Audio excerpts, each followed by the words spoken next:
It's the Really Charlie Podcast. Yeah, it's the Really Charlie Podcast. Yo, it's the Really Charlie Podcast. Bump into your broadcast, grab a chair, fill your glass. Yeah, it's the Really Charlie Podcast. Yo, it's the Really Charlie Podcast. Yeah, it's the Really Charlie Podcast. Bump into your broadcast, grab a chair, fill your glass.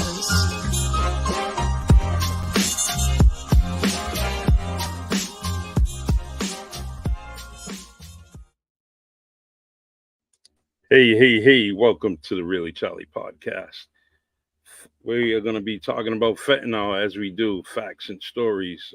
We do this every Sunday at noontime and just kind of get some facts out there about this dangerous disease and how it is clouding our country, our world, and just taking people at the rate of 300 a day. And that's tragic. That's tragic that we have this type of drug accessible to many people. Today's guest is Johnny Harrelson. He has a story. He has something that he wants us to talk about. He wants to share something that's going to actually get us going. And just, when we share stories, it's very important that we share these stories, because someone is usually in the wake. Someone is usually in the shadows that isn't sharing a story. And what we need is people like Paula and Johnny sharing their stories so they can bring other people out. And what happens is most of the time they don't realize that they have so much help out there, so much support. So sharing stories is very important when it comes to fentanyl. How you doing, Johnny? What's up? I'm doing good. Thank you. Thank you for having me this morning or afternoon for you all. Thank you. And Paula, how you doing? I am good. Hi, Charlie. Hi, Johnny. So nice to finally meet you. I know we've talked on Facebook so much. Yes, ma'am. This is awesome. I love it. Paula's my little sister. Yes. And I'm only 5 feet tall, so Johnny does know that. It's all good. So one of the things I wanted to do, Charlie, is, as you know, so Johnny, the way Charlie and I do things, and I don't know if Charlie told you, but Charlie started this podcast in memory of our son, Andrew, who we lost last March, as you know, to fentanyl poisoning that was in his marijuana, including xylazine.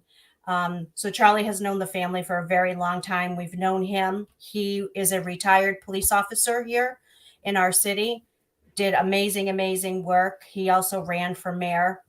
And then when I talked about your story and how you're a sheriff in El Paso, he was obviously very much intrigued and wanted to speak to you, because you two have a common understanding of being in law enforcement, what you guys have seen, continue to see. So that's why I think this is important. And then, of course, unfortunately, Charlie, as you know, but the audience does not, I met Johnny through our grief of losing a child. Yeah, that's a sad thing about it, when two great people like you two, have to meet based on your common circumstance. And it's sad. I wish that we can meet people all the time, based on good graces and humanity and everything. But sometimes this tragedy gets people connected. And all in all, you're here, and I want to hear your stories and do this every single week. I won't stop doing it until we get the message out, until this dangerous drug is put to bed. Other than being in the hospital where it belongs. Correct. So Johnny, why don't we start by you talking about yourself? Tell the audience a little bit about yourself, how you are in law enforcement, what you're seeing in El Paso that we obviously are not seeing here in Massachusetts. And then, of course, if you'd like, talk about your son and the boys that you still have, because, I follow you on Facebook and I saw you were just at a football game. He's going to be an NFL player. I'm telling you. Well, I hope so. I mean, That's nice. he's in the right path right now. He's got scholarship offers to. His name is Cameron Harrelson. He has scholarship offers to Texas State University, Texas Tech, Colorado Mesa. So Nice. He's a defensive back, and started getting his offers at the end of his sophomore year of high school. So I love it. God willing. I love it. Football is my favorite. Love it, love it, love it. Yep. So why don't you, Johnny, why don't you talk about a little bit about yourself, how you got into law enforcement, what you're seeing, and then of course the unfortunate tragedy of losing your son the way I lost mine, because I think people need to hear your story. Okay, great. Well, I started law enforcement back in 2009, and the reason I got into law enforcement, I know it sounds odd, but I was in mortgage lending for 13 years. And right before Obama became president, the real estate market crashed, and I was losing everything, investments, everything. So growing up, I always wanted to be a police officer. So I said, why not do it now? I started a little late in life, 34 years old in law enforcement, but that's what I did. So I got into law enforcement. I graduated from the El Paso Police Academy in 2009. During my time in law enforcement, I was a narcotics canine handler, and I was also attached to the DEA as a DEA task force officer with my canine partner, Otto. Nice. Yep. So that's what I had been doing up until recently. I hung my license as a reserve officer, meaning I still have to give my time in law enforcement for free now. You know, a day a week, go out patrol, gather information and whatnot. So I'm still in law enforcement. I'm just not at the full-time capacity of doing law enforcement. I keep my license hanging so I can do other law enforcement jobs, side jobs that I don't have to punch somebody's clock, and I'm still making a difference. Awesome. Salute to you. Thank you. And don't worry about the age of 34. Well, I'm not 34 anymore, but well, when you started, but yeah. One of my classmates was 40 years old, and he was in the academy. So one of my classmates was 56, I think, at the time. So now you know he's 70. Yeah, but he was pretty good. He hung in with us. You know, he definitely did. He passed, and he definitely was a great police officer. I haven't seen him in probably over 28 years, so hopefully he's listening. Right? Yes. So we in law enforcement, you see so many things, right? Every day you can probably write a chapter of a book, and it doesn't take long to build up the stories, you know, and how they affect the community, how they affect you. It's one of those jobs that you know, you can't help but take it home. People say leave it at work, but that's not the easiest thing to do. You know, it's not. You go home and you want to hug your kids even harder after some of the things you've seen. I mean, like some of the things that I've seen, the death that I've seen. I remember just getting home and getting in bed with my little one and just holding him because the age of the child that I had to deal with and my son at the time, they were both the same age, and it was just I couldn't imagine what the family was going through. Now, after I went through it with my son, I know what they were going through in a different aspect, in a different situation, but I had no idea what they were going through. But just having a son of my own or children of my own, I just couldn't imagine going through that. Yeah, it's there were so many things that popped up in my career, and then it popped up in my family. So it was kind of like the job prepared me for some situations, and I knew where the resources were. knew where I needed to go, and it was beneficial because back then, I mean, if I didn't have that experience, I wouldn't have known how to help out many, many people in my family and in my community based on the experiences that I seen. The Johnny, Paula was telling me briefly, you know, your situation and what you went through. Um, do you want to kind of go back to that day? Yeah. All right. Okay, go ahead. Whenever you're I'll ready. go back to a week before. Give me a second. Take Okay. your time. Take your time. Take your time, I'll go John. back to a week before it happened. January 29th is Dylan's birthday. January 29th. I went over to his apartment to visit him, wish him a happy birthday, take him some food, some cake, just to wish him, a happy birthday. And I went into his apartment, and I can smell the odor of marijuana, which I knew he was doing because he's had his demons that he was fighting for Mhm. so many years. And marijuana, even though to me it's illegal here, whatnot, I was against it. But if that was all that he was doing to control his anxieties, I wasn't gonna fight him on it. He was a grown man on his own, but I always told him to be careful with it. And I had told him I could smell it in his apartment. He goes, I know, Father, I know. He goes, but I don't do anything. In the past he was doing marijuana, and then he went into Xanax and other prescription medications. And one day his mom had called me before that if I can go over, because he was acting a little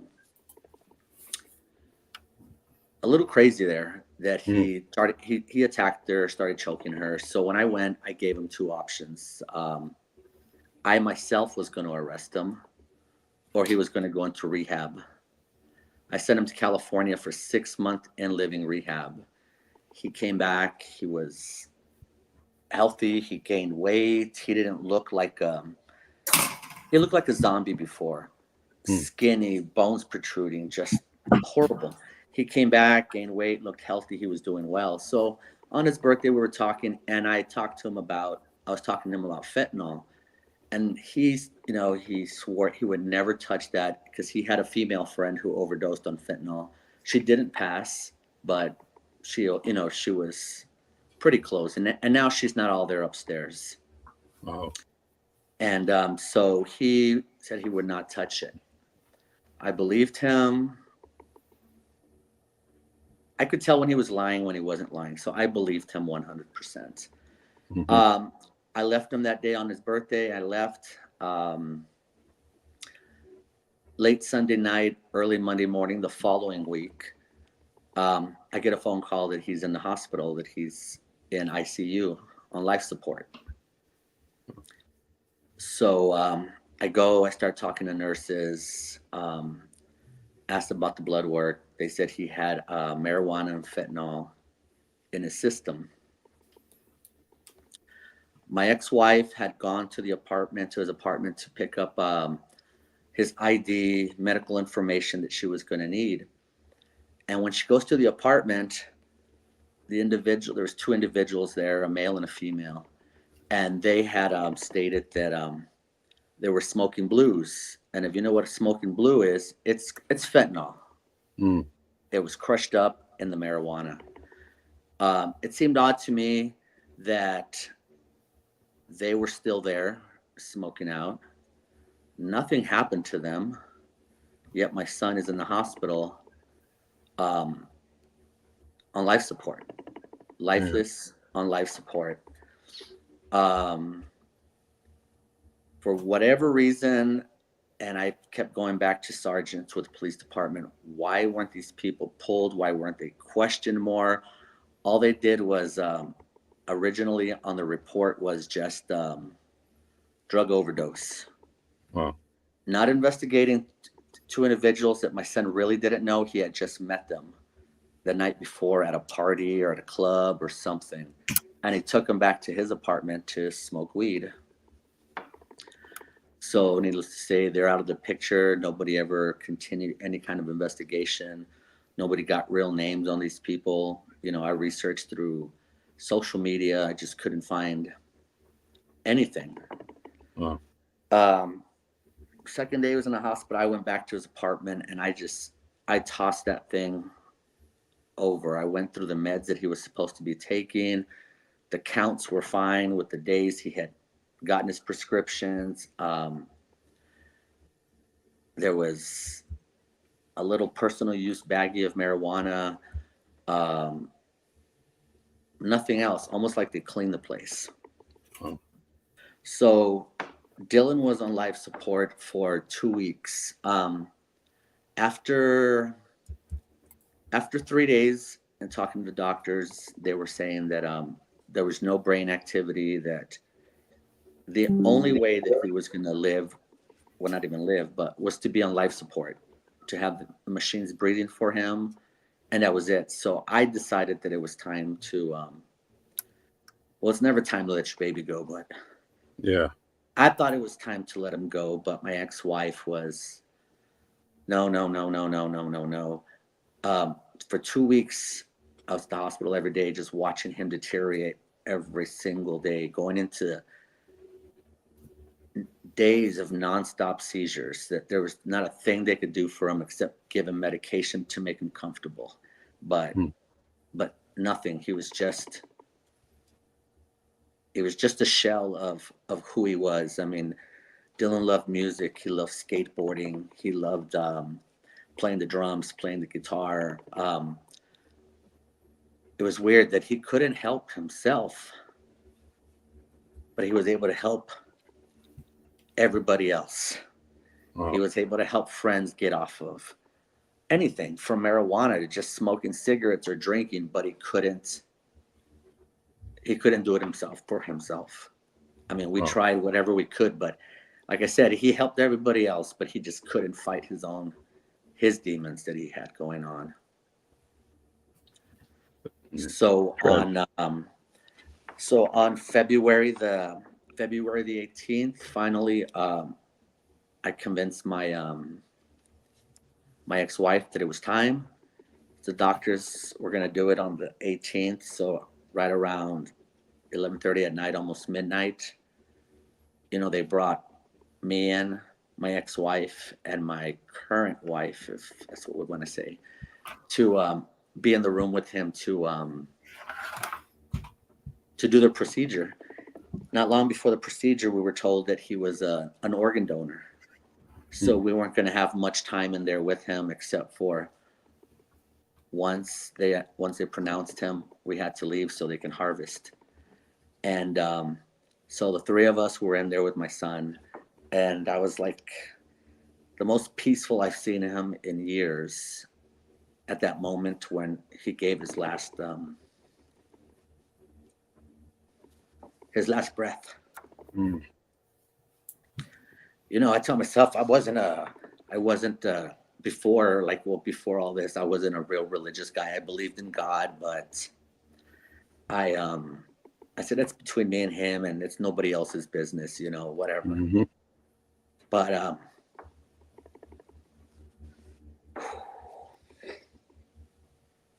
at that moment when he was disconnected and he gave his last breath, I was in his face, holding his face, and I just felt like heat running through his face and through my hands, like if. Wow.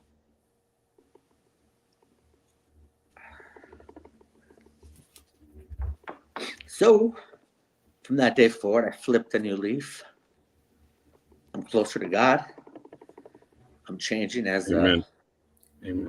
As a human being. As you know, as I had told Paula before, my wife, 2 weeks before he passed, just up and walked out the door, says, "I don't love you no more," over something I had done 8 years ago. 8 years ago, I cheated on my wife. Yep. 8 years ago, she threw me out.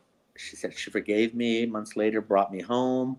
Everything was good for 8 years, except, you know, we all have all couples have their little spats or arguments about whatever, money and whatever it was. But Just one day, just up and left. Like I said, 2 weeks before that.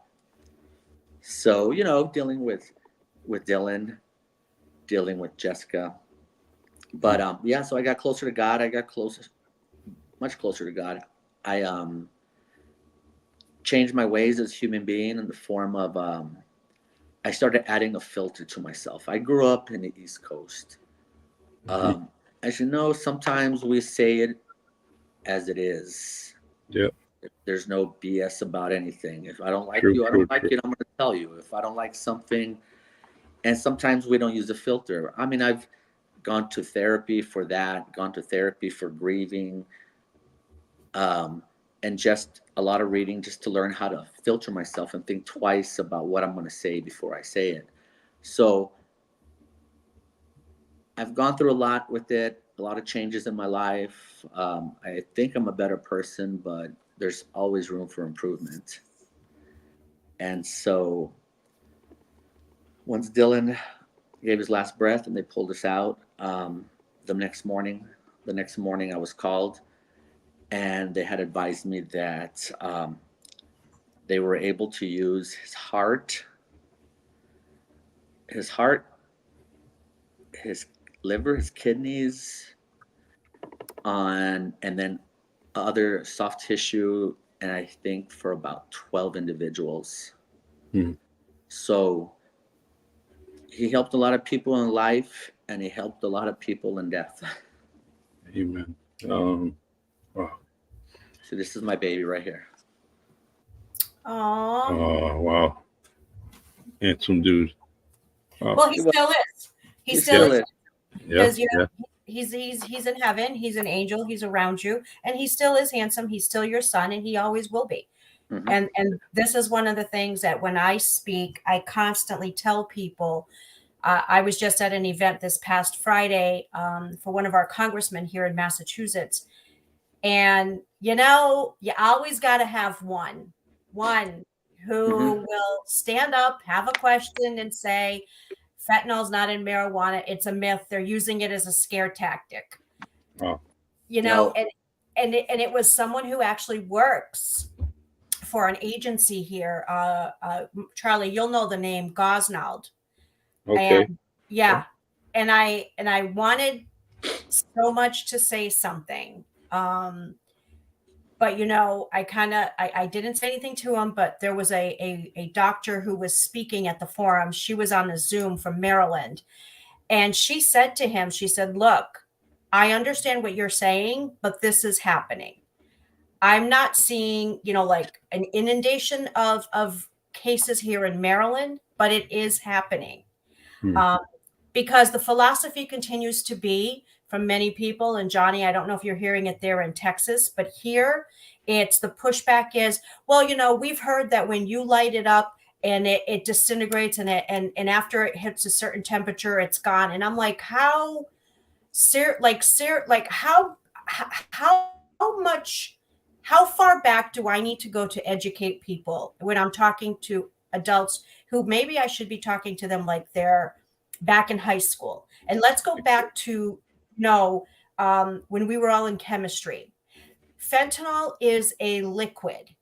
They are spraying it on the leaves, and they are also spraying it on the joint prior to giving it to the person. Fentanyl has no taste, no smell. It's like carbon monoxide.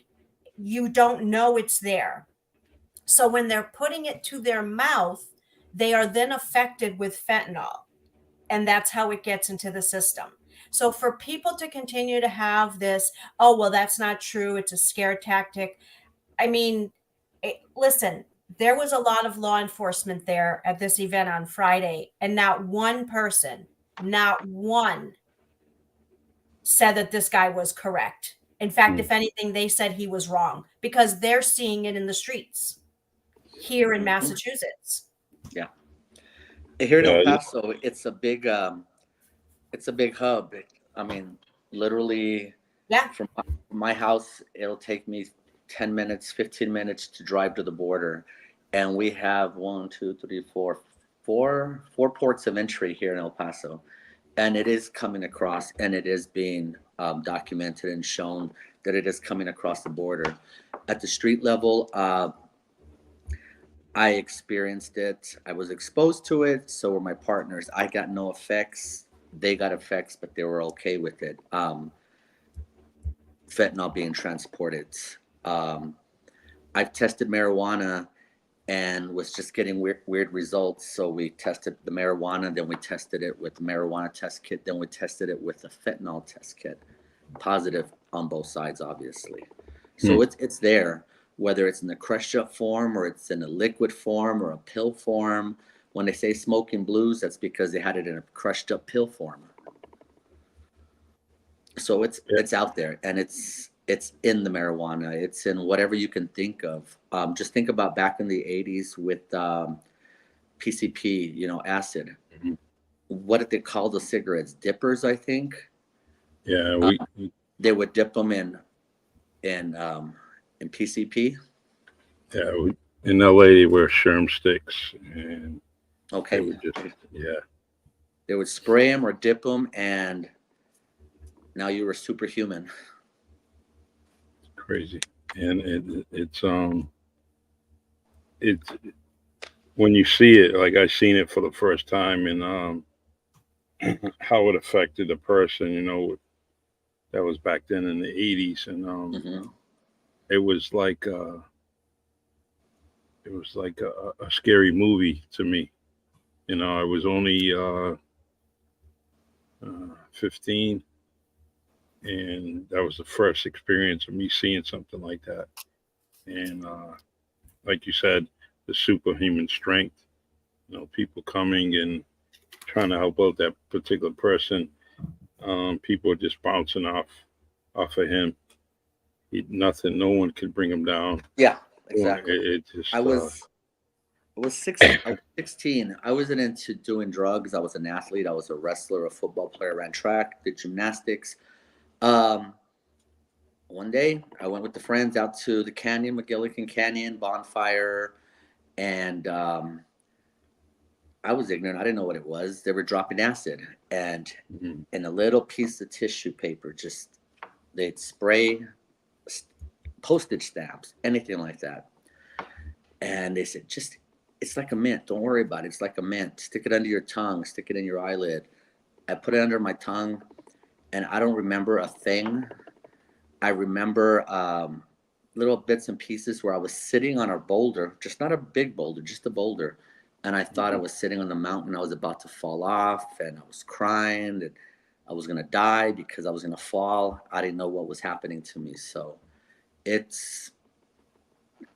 messes with the mind. Yeah. And Charlie actually had someone tell him the same thing, and maybe he can tell his story without saying who said it, but he Yeah. had a little back and forth with someone where he's like, stop saying this is not true, because you're going to get people killed. Yeah, the experience was just a conversation amongst two people, and it's and the same story. They thought that you couldn't, get overdose from fentanyl in marijuana. So, a couple of people had stopped the conversation and said, "What are you, crazy? Seeing people every day, every day either dying through poisoning or overdosing, and what are you talking about?" So they basically, that was good that came out, because that person is no longer, and since that time has been much more educated to the dangers of fentanyl. So just blurting that out, it was it was uh it was kind of deadly, and because there were other people that were very unsteady on their feet, and trying to make it through on a daily basis. So they look for something to soothe them. So maybe marijuana might have been that particular thing to soothe them. And what you end up doing is putting that no fear factor in them, where they're not going to have any fear. And then all of a sudden, we get situations um, like your children, you know. And well, anyways, that's a short story, and I have a major story that I want someone to come in and talk about. Um, so I'm trying to work on that. But someone that's been fighting fentanyl for a while, um, and so maybe about 2 years ago, they had an experience, and like you said earlier, that when they were smoking blues and all that, similar situation. Um, that person was able to get through it, and it was a scary situation that every single day of her life she's been trying to get people on the right track. So I'm trying to get her on within the next couple of weeks to tell her story. So, but Johnny, I could see and hear your emotions, expressions. Um, I can't even imagine. I can't even put it into words of what you went through, what Paula went through. Um, every day there's probably a conversation about fentanyl. Every single day, whether you want to bring it up or not. Um, how do you cope? How do you deal? How do you stay motivated? I don't. I try to stay motivated, but I struggle. I struggle every single day. It's people like Paula, and then there's one here in El Paso. She lives up the street from me. I think Paula knows who I'm talking about. Jen, our girl Jen. Yeah, Talamantes. She's always checking up on me. Um, I'm coping. I go through therapy. I At the beginning I did. I don't know if I'll share it. I'll share whatever. I have a bullet sitting on my nightstand that was meant for me on 2 occasions. Mm, But I just think about my other boys, my yeah, young one that I have here at the house, and then I call the other one my bonus son Gary. I raised him. He's my wife's son from a prior marriage. I've raised him for the last 20 years, and I just think about them, and I wouldn't do it. So I just have that bullet sitting there, a 40 caliber hollow point sitting on my nightstand to remind me every day, but on 2 occasions. But I had two people in my life that I don't know. God send them. I mean, aside from Paula and Talamantes, that on each occasion, out of nowhere, I don't know why they never did it, would just show up at my front door with a cigar and a beer and said, "Let's sit, let's talk." mm, At that moment, so it's.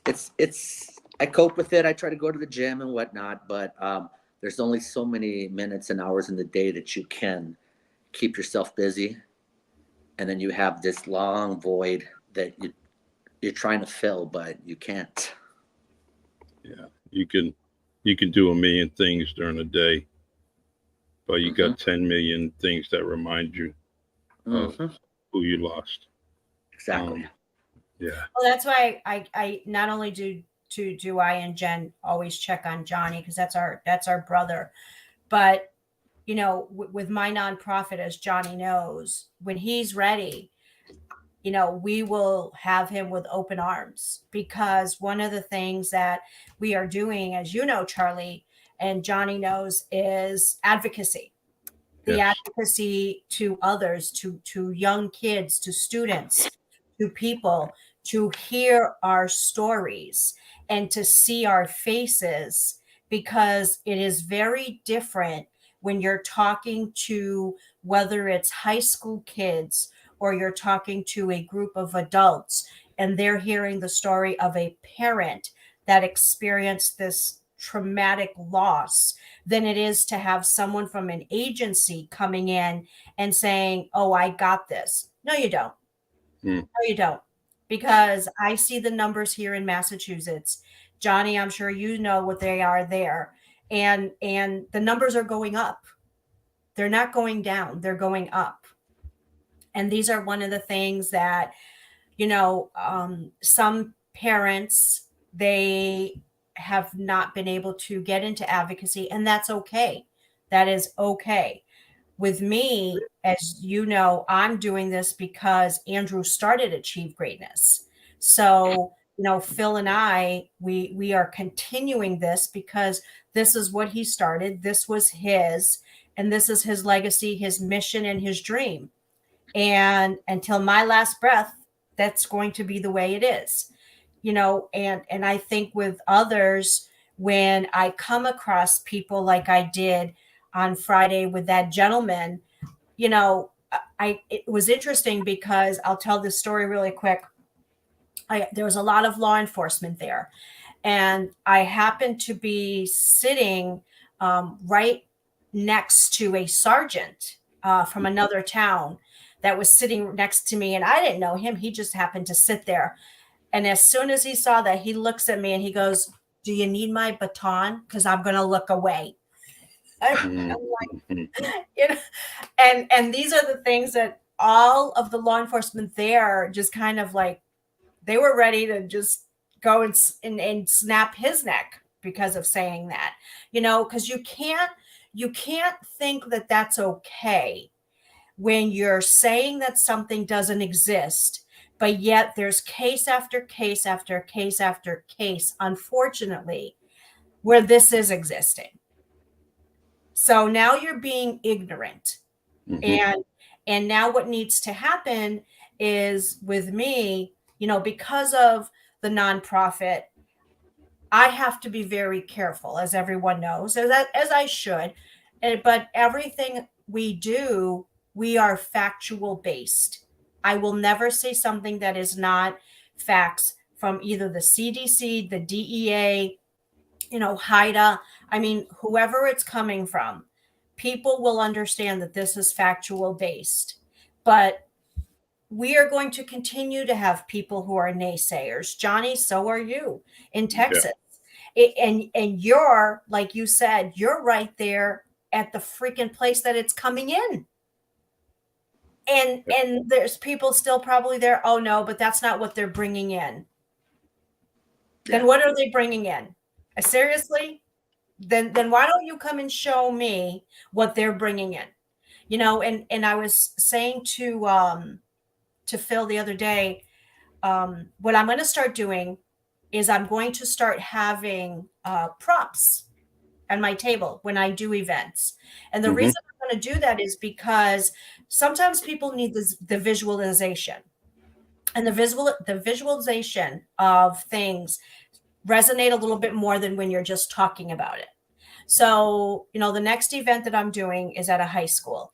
And here in our city, Johnny, Charlie knows this, we have about maybe 100,000, 105,000, whatever it is, people. So my visualization for everyone at the next event I speak to is, I want you to think about the city you're in. We have over 100,000 people here, about 102. Now I want you to think that they're gone. There's no one here. Yeah. Not one person, because that's what was lost last year. Gone. And sometimes you need to give people that for them to be like, oh, okay, now I get it. Now I understand. And with fentanyl, Johnny, and Charlie, being law enforcement, it's in everything.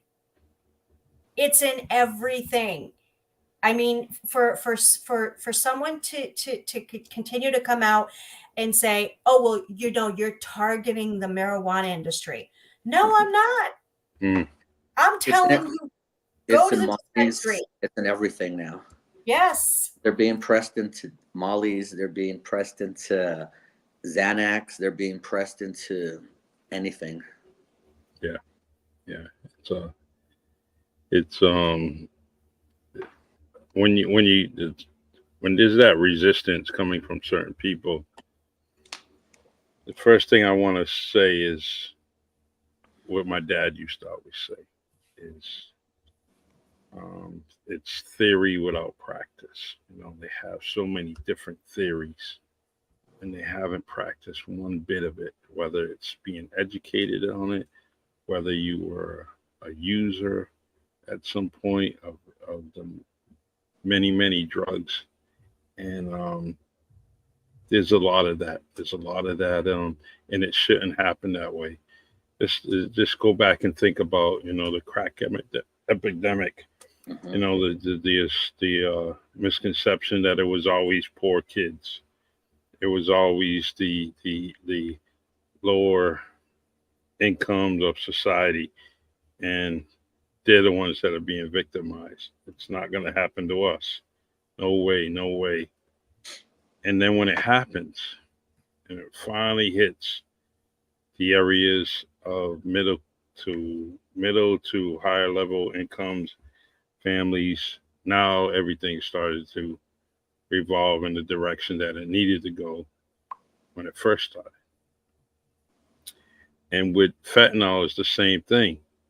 Not my kid, not my kid, and not my family. And it's amazing that you have to lose a life to open your ear, listen a little bit, and listen to people like you. And that's the sad thing about it. I used to run into certain people that, no matter what the consequences were in their life, they adapted to it. They adapted to it. And too many people are trying to adapt to this dangerous drug. And like Paula says every week, 300 people dying a day. And I don't know. I don't know what the numbers, and it's increasing constantly. Mhm. Since Paula, since I became aware of everything, since Andrew passing, the numbers are not decreasing. They're escalating, elevating. So, Well, I think one of the biggest things that happened this week, as we all know, is there was finally a speaker that was voted in. And I tell people all the time, this is not a Republican or Democratic or independent issue. This is a United States of America issue. And I am so glad that that person that got in there, I don't agree with much of what he says or does, but what I do agree with and I appreciate him doing is he talked about fentanyl and he said that a non-action is no longer acceptable. mm, He said it to every single person at that Capitol, every single one sitting there, Democrat, Republican, and everyone.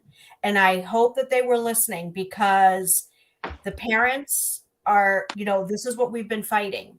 And if these senators and congressmen and legislators think that we're going to stop, this has just given us more fuel to our fire. And I'm glad that finally someone said it, and they said it in a forum where everyone heard, including local news all over the country. So when people are saying, oh, I don't have time or I can't meet with you for a week, no, sorry, not going to happen. That doesn't work anymore. so true. But Johnny, what are you seeing in Texas as far as what you guys are doing? Because I know there's a lot of states now, Virginia being the first one, where they declared fentanyl a weapon of mass destruction. I thought I heard something about your governor Our possibly. governor, he put out a new bill that anybody dealing, or even if I gave XYZ a pill or something, I get charged with a felony on that. They're not going to take it easy. So he says Governor Abbott is a flake. So who knows?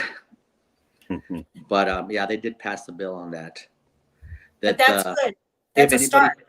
If anybody dies of fentanyl poisoning, the person that provided them gets charged with murder. Wow. That's awesome.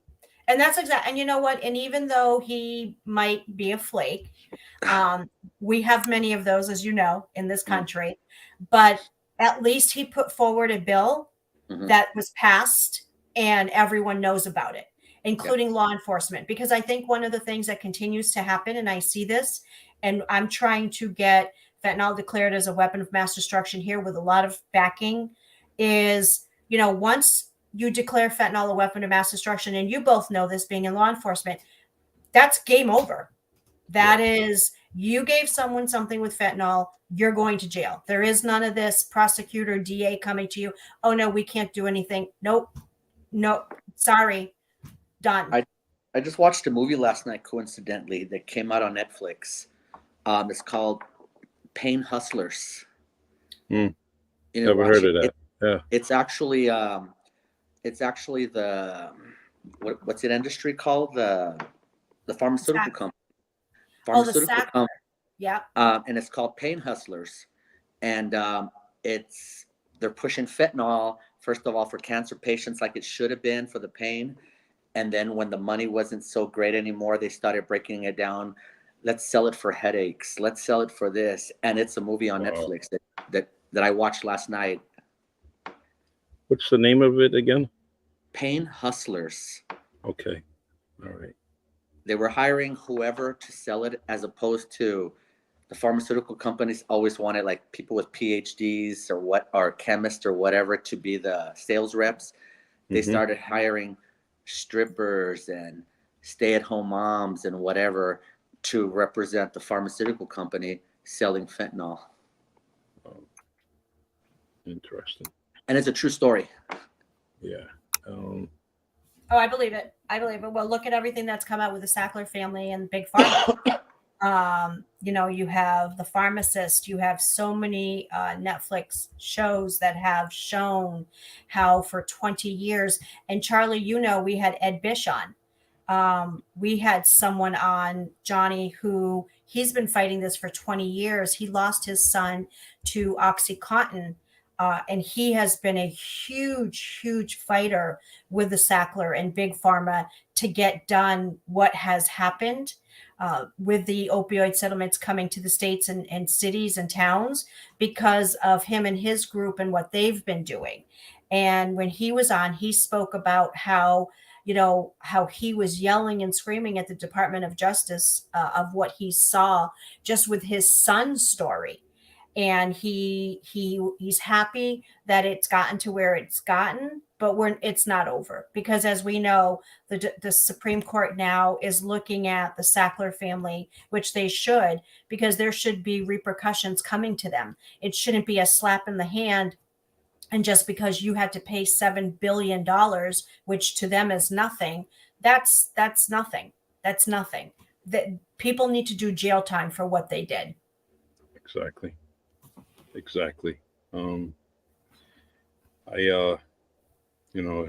Ed Bish is another pioneer, not a pioneer, but how do I want to say it? A trooper. This dude is every day doing something. I get notifications on his page of different things that he's doing. It's educating me every single day. But that's what we got to do. We got to continue to support everyone that's fighting. All right. Johnny, I just wanted to offer you this opportunity to kind of, if you want to deliver another message or any kind of message to the viewers, go ahead and, or Paula, you the same way, if you too want to deliver a message right now at the closing of our podcast, this is the time to do it.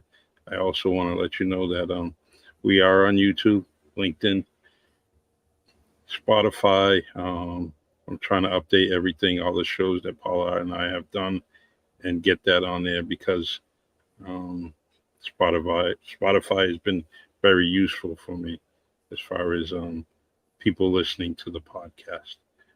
So, Johnny, I can let you, if you'd like to say something. I mean, I'm on every week. So I really don't know what to say, but like my little one, before, he used to always tell me to stop hovering over him. Especially, I mean, he's not so little anymore. He's a senior in high school, but now after what's happened to Dylan, he doesn't see it as hovering anymore. So as parents out there, don't feel it's ever too much, but hover over your kids, know what they're doing at all times. Talk to them about what's going on out there, but it's not hovering, it's just caring and loving for your kids. So always try to know what they're doing.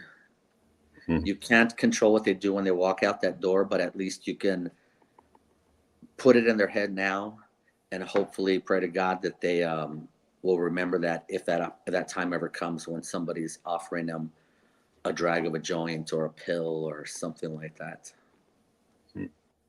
Yeah, and don't think that it's just the dealer on the street, because unfortunately it's not. Because unfortunately, many of these children, family members, loved ones that have been lost to fentanyl poisoning, it is 80% of them. It was given to them by someone they knew, and when the paramedics got to that person was no longer their so-called friend. So that no longer exists, and parents really need to start paying attention to that. We have a huge crisis going on here, and non-action is no longer an option, just as was said this week. And I believe that, because us parents coming together, Johnny, Jen, myself, all of us, we are trying to save your children. We are telling you our story out of our anguish and brokenness, because we are trying to save your story. Johnny being a dad, my husband has been on here being a dad, Ed Bish being a dad. People need to hear from you also, because they need to understand that it's not just us moms that are shattered and broken, it's you dads. You also are. And having that support means a lot, because you hear so much about the moms. We've stepped up, and this to us is literally saving us. We are literally surviving every day, but so are the dads.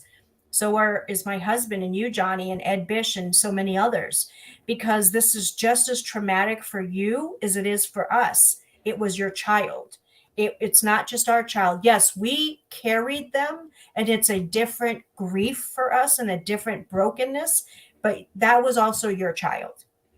And one of the things that I talk about all the time is having this connection of parents that know exactly what it is that we're feeling, because we don't need to say a word. We don't need to say anything. We'll just send the text messages out. How are you? Or we don't even say, how are you? Checking in, because we already know how you are. And this is the community of people that come together, our angel parents, where we are here to try to save your children. I say this all the time is, Andrew's legacy is not going to be how he passed away, but how many lives he's about to save.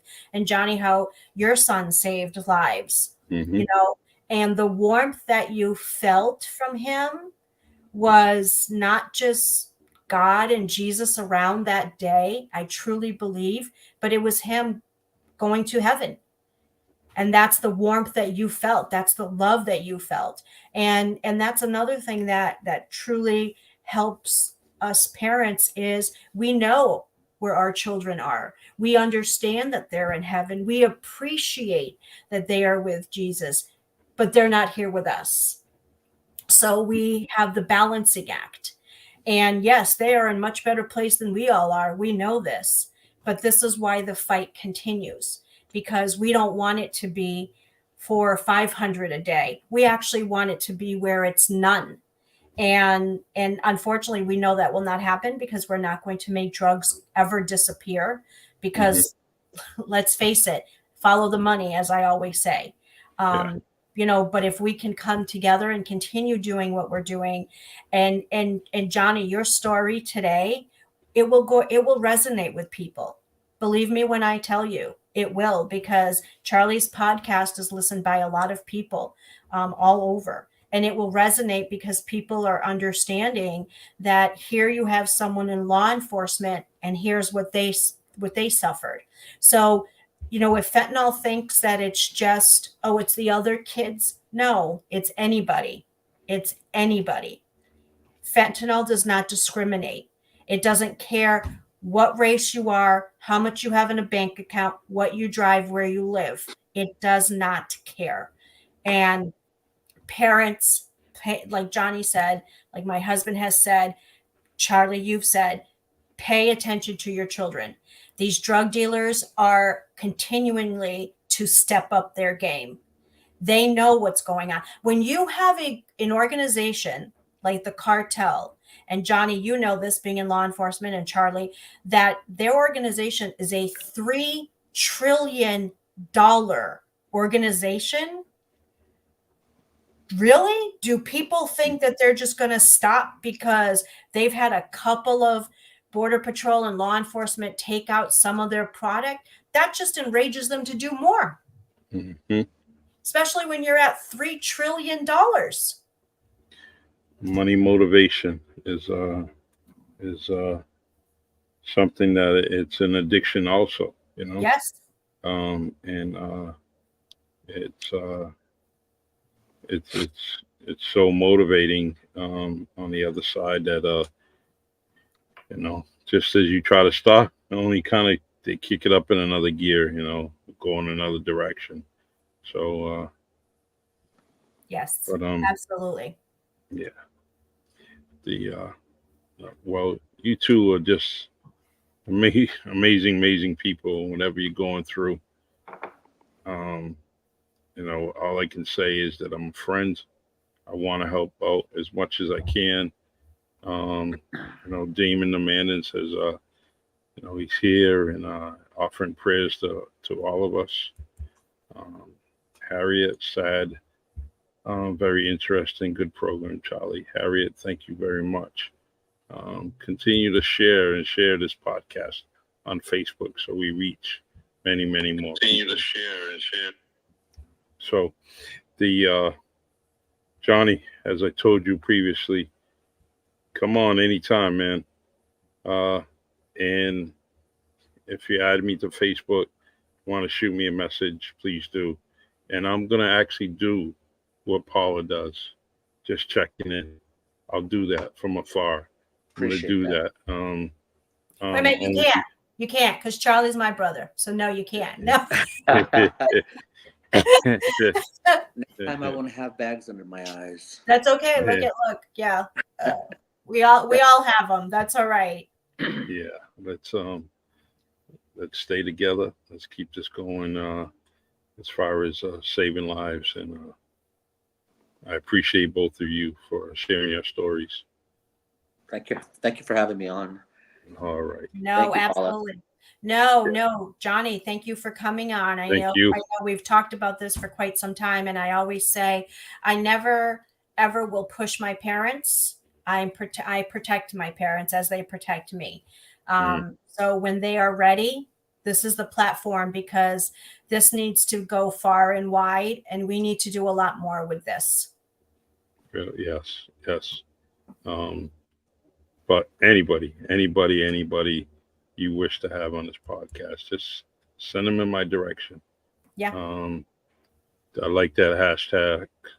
Keep checking in. I love it. Good job. Next week's another week. Tomorrow's another day. An hour, a minute from now is another obstacle, because you both know we're losing people. So let's keep on bringing this message, keep putting the facts out there. I'm very interested now to kind of follow the state of Texas and what Governor Abbott is doing, what he's going to continue to do, because that's, you know, even though he can go wherever direction he wants to go, but that's the best stand I have heard in a long time. So I'm going to follow him and continue to share his direction, what he's going when it comes to fentanyl. So I appreciate that. All right, everyone, I'm going to do my little advertisement. But my friends, Paula, big hugs to you. Johnny, big hugs to you, man. Thank you, brother. Keep on saying your prayers, and I'm only a message away. Please. All right. Thank you, Johnny. Thank you. All right. Awesome. Y'all take care. Have a good week. You also. All right, Paula. I'll I'm gonna do my little advertisement. Yes, Please. and next week we have a really good speaker on. Okay. Next week we have Roy. I can't remember his last name. I apologize. I'll be sending it to you.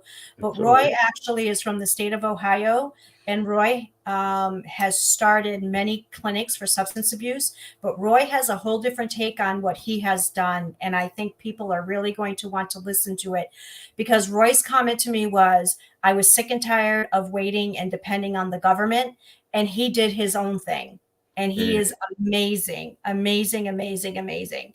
And he actually gave me some advice on when I'm speaking and how to approach things. So he's another phenomenal person that I'm so excited to have on.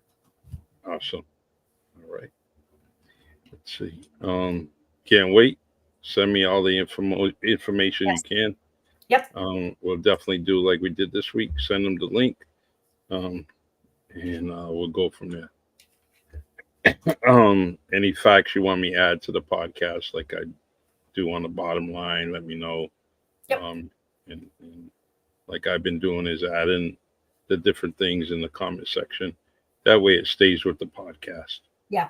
so people tend to forget from 1 minute to the next. So at least they can say, hey, I'm going to go back to the podcast and see what's in the comment section. Yeah. So, all right, my friend, you take care. Thank you. Give me a call if you need me, and I'll talk to you in a couple of days.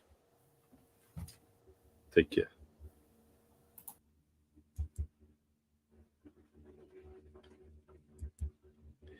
All right, everyone. My great co-host Paula Santos Young and my new friend Johnny Harrison. Going through something. You can see. You heard that story. It's a dad going through some stressful situation, stressful things.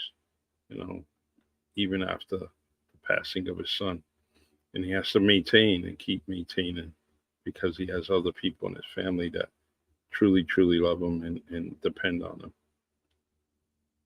The I you know, you think about it, coming on here and just telling that personal story is hard enough, you know.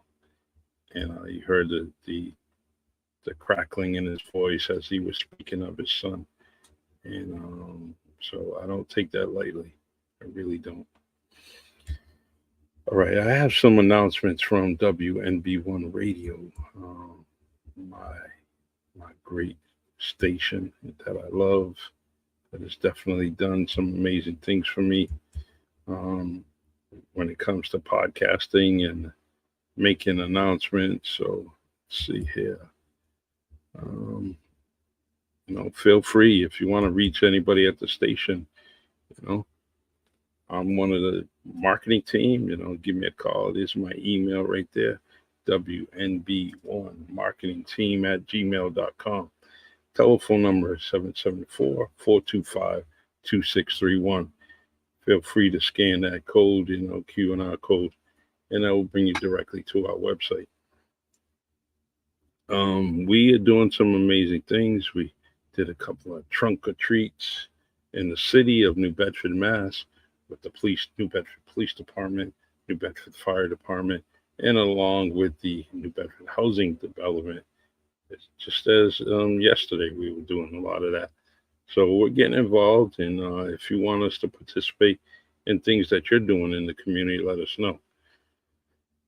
And as we do, we put on one of the best shows around, and that's called our First Friday comedy show. WMB1 presents the First Friday comedy series and after hour party Friday, November 17th at Whaler Inn and Suites, 500 Hathaway Road, New Bedford, Mass. The headliner for that show will be Timmy Hall.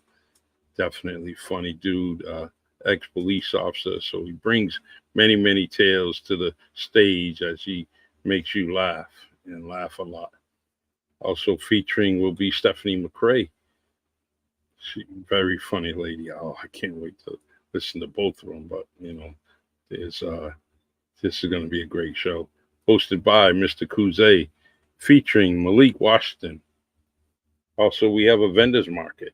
Starts at 8 o'clock till 9, actually throughout the show. And they actually, bring out some nice business, small businesses. And they're there, buy their product. Very, very nice. Showtime is at 9 p.m. Purchase your ticket at WNB1.com. Also, if you want a hand-to-hand ticket sale, see Steve. Or you can call him at 860-209-8358. Tickets are $25. And we are honoring the U.S. veterans. So veterans come in for $15. Table of 10 is $200. And if you happen to be behind and procrastinating, you will pay $30 at the door. And so that is something we're doing. But tonight is the show, The Frequency Live, leading into vibration, starts today on WNB1 Radio, hosted by Berto Carter, Derek Demers, and Joe Carrion. They're going to be doing their thing. They have some guests coming on, every week. I can't wait. This is definitely going to be a live show. I also want to tell you, don't forget about Express Laundry, 330 Hathaway Boulevard, New Bedford, Massachusetts. Go see our friends at Express Laundry.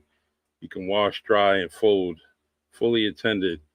They got a manager special with wash and dry, and starting about it's $1 a pound, and also washing starting at $3.